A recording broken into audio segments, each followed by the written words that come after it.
Okay, let's do this.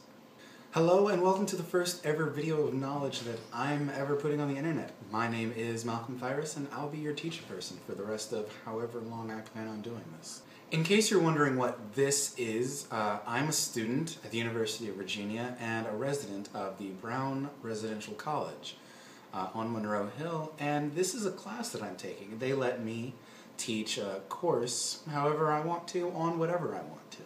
That doesn't tell you what this class is though, does it? Lucky for you, that's what this video is about. For the next couple of weeks, I'm going to discuss technology and culture, how the two relate, how they interact, and what they are, in case you don't already know. For the purpose of this course, it's going to help to have consistent definitions, so that when you people discuss, you have something to go off of. The purpose of this course isn't actually to teach you anything. It's not about facts and figures and when what happened and where it happened. It's to help you look at technology in a new light and know that technology and culture are, well, they're dependent on each other. And I hope that at the end of this, that's what you get out of it. There's going to be some bits here and there that you might not know, but don't worry. If there's anything specific that I do mention, I will link to it down below or post it as a comment. So that'll keep you up to date. With all of this in mind, this class is more of a discussion than a lecture. I'm going to set up a lot of open-ended questions, bring up some history and things like that, and then I'm going to leave it to you all to discuss it. I'm going to see what you all think about it and then try to build off of that.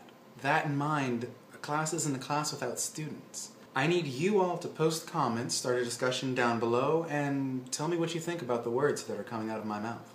If I get enough questions in the comments down below, I'll definitely post a second video describing what went down and what you guys think needs more attention.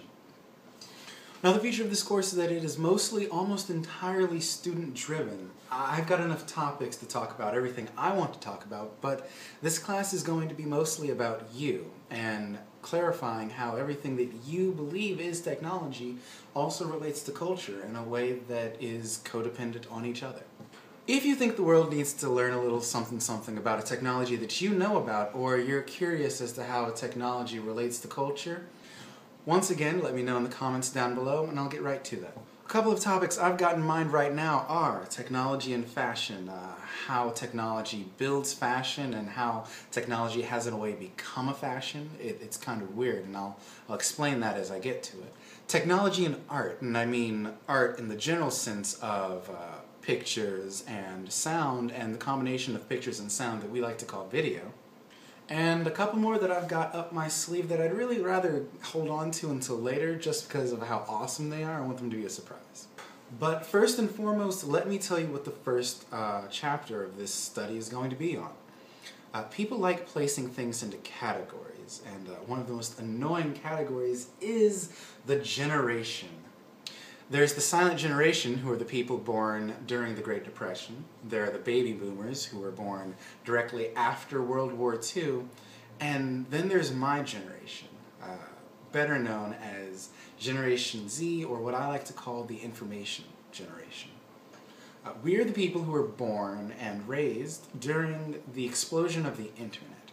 And it's an interesting way that we've developed because the internet, as you all know watching this video, has grown to encompass almost everything. So, next video I'm going to talk to you about how that affects a culture and how that affects pretty much everything. If you want to be a goody-goody two-shoes, there are some articles you can read beforehand that I will be referencing all through the video. The first is a paper written by Piotr Czerski. I'm not sure if I said that right. He's a Polish writer and a commentator, and he wrote an article called We the Web Kids, and I'll be going through that and how he describes my generation. And there's also a recent news video placed on YouTube, conveniently enough, that I'm going to talk about. The topic of discussion for it is how YouTube has consumed media and how we are watching more videos online than we are TV. So keep a lookout for that. But once again, I am Malcolm Thyris, and I will see you next time.